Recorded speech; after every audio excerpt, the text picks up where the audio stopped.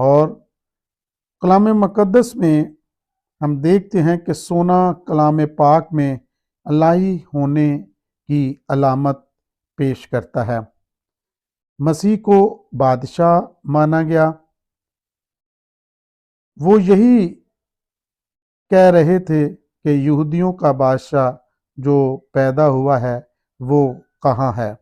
اگر ہم متی 2 باب اور اس کی 2 آیت میں جب ہم پڑھتے ہیں تو وہ یہی کہتے ہوئے آئے کہ یہودیوں کا جو بادشاہ پیدا ہوا ہے وہ کہاں ہے، کیونکہ وہ اس کا جو پورب سے ستارہ دیکھ کر آئے تھے تو وہ جو ستارہ تھا وہ عام ستارہ نہیں تھا، وہ کسی بادشاہ کی نمائندگی کر رہا تھا، جس کے وسیلہ سے وہ دور دراز سے سفر کرتے ہوئے یہ کہتے ہوئے آئے کہ وہ یہودیوں کا بادشاہ جو پیدا ہوا ہے وہ کہاں ہے۔ اسی وجہ سے انہوں نے سونے کا وہ جو تحائف تھا وہ پیش کیا۔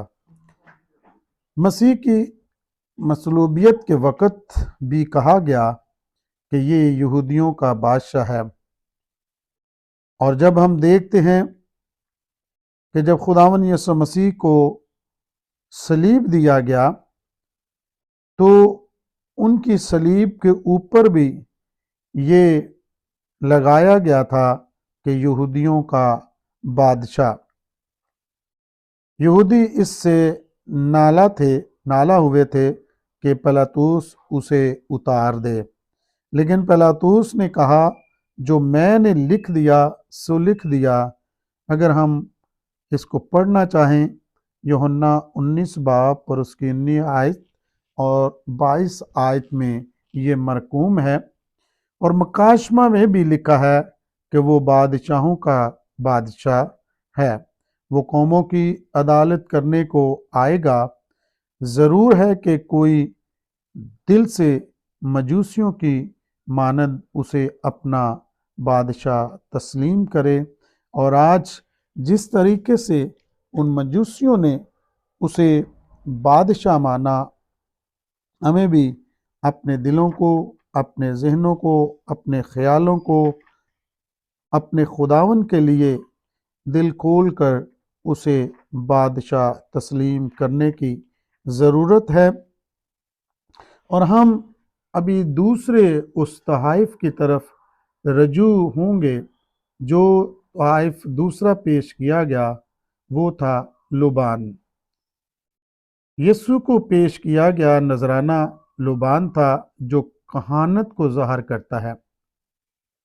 قربانیوں میں لبان استعمال کیا جاتا تھا۔ اعبار 2 باب 2 آیت اور اس کی 3 آیت میں ہم دیکھ سکتے ہیں وہ ہمارا درمیانی ہے کہ جب کوئی قربانی دی جاتی تھی تو اس کا یہ مقصد تھا کہ یہ ہمارے اور خدا کے درمیانی ہے اور ہماری یہ شفاعت کرتی ہے۔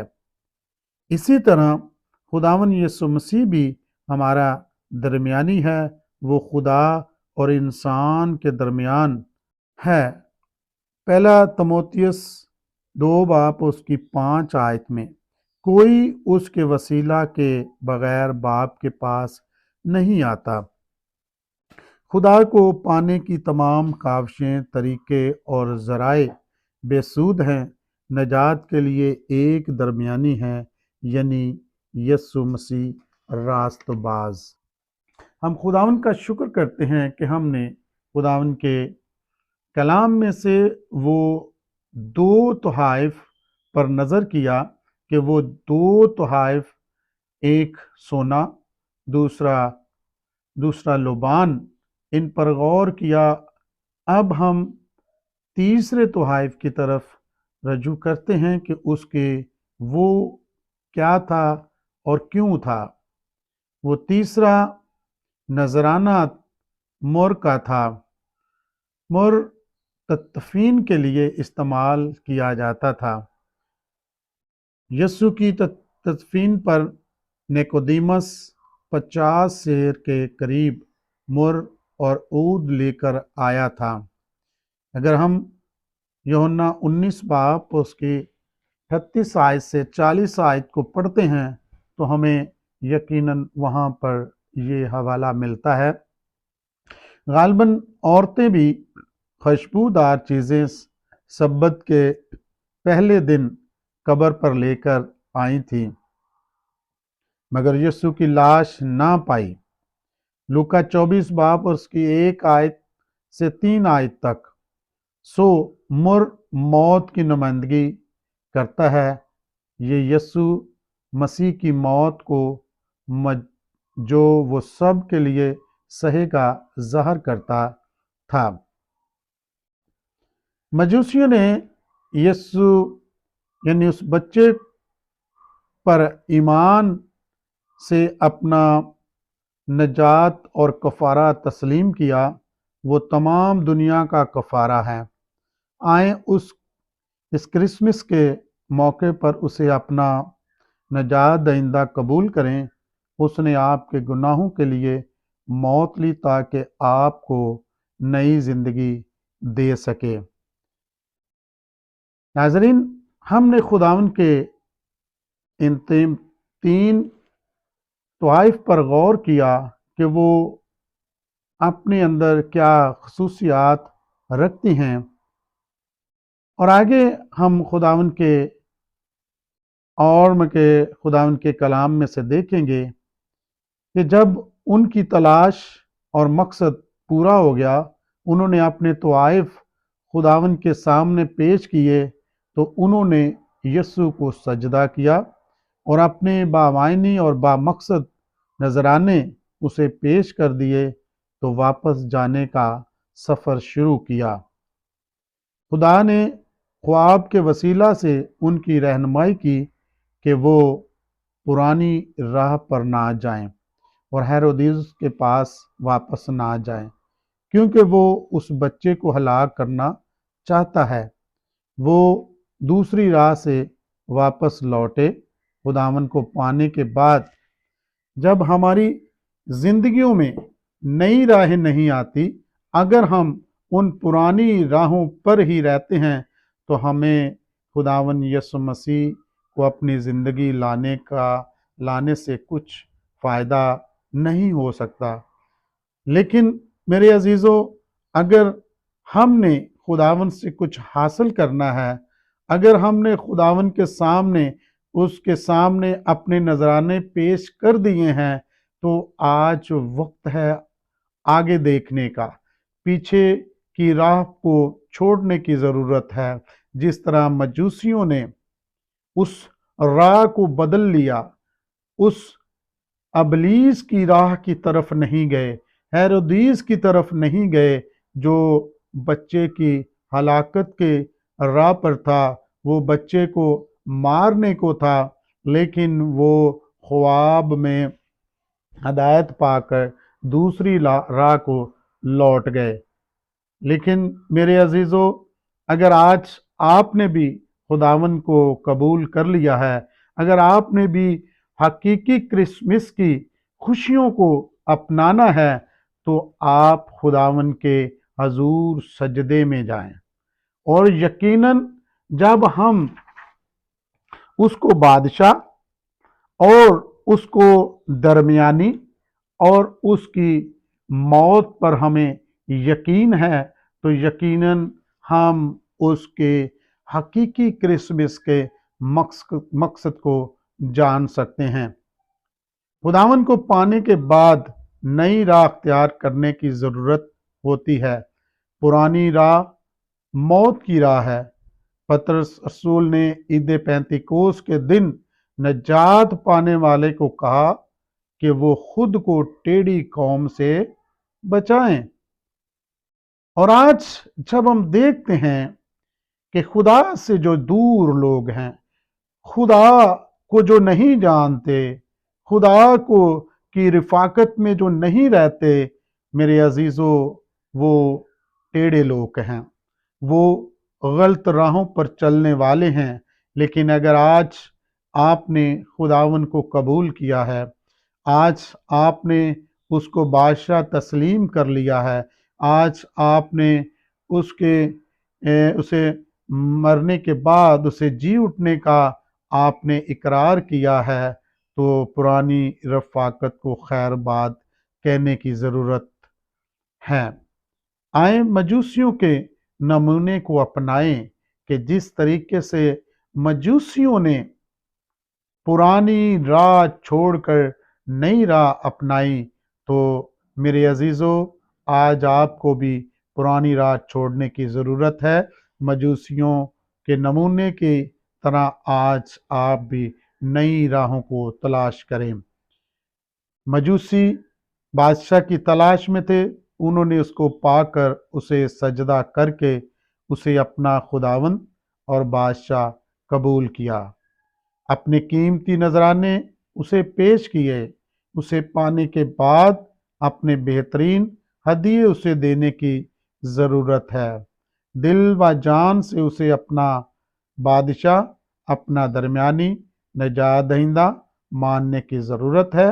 نئی زندگی پانے کے بعد نئی راہ کو اختیار کریں، نئی رفاقت میں شامل ہوں، خداوند کے لوگوں میں، راست بازوں میں، خدا کے خادموں میں، خداوند کی کلیسیا میں ہمیں شامل ہونے کی ضرورت ہے۔ تو پھر ہی ہم حقیقی طور پر اس کرسمس کو، اس کے پیدائش کے دن کو، اس کا دنیا میں آنے کے مقصد کو ہم پھر ہی حاصل کر سکتے ہیں۔ خداوند آپ کو برکت دے اور آپ سب کو کرسمس مبارک ہو۔ آمین۔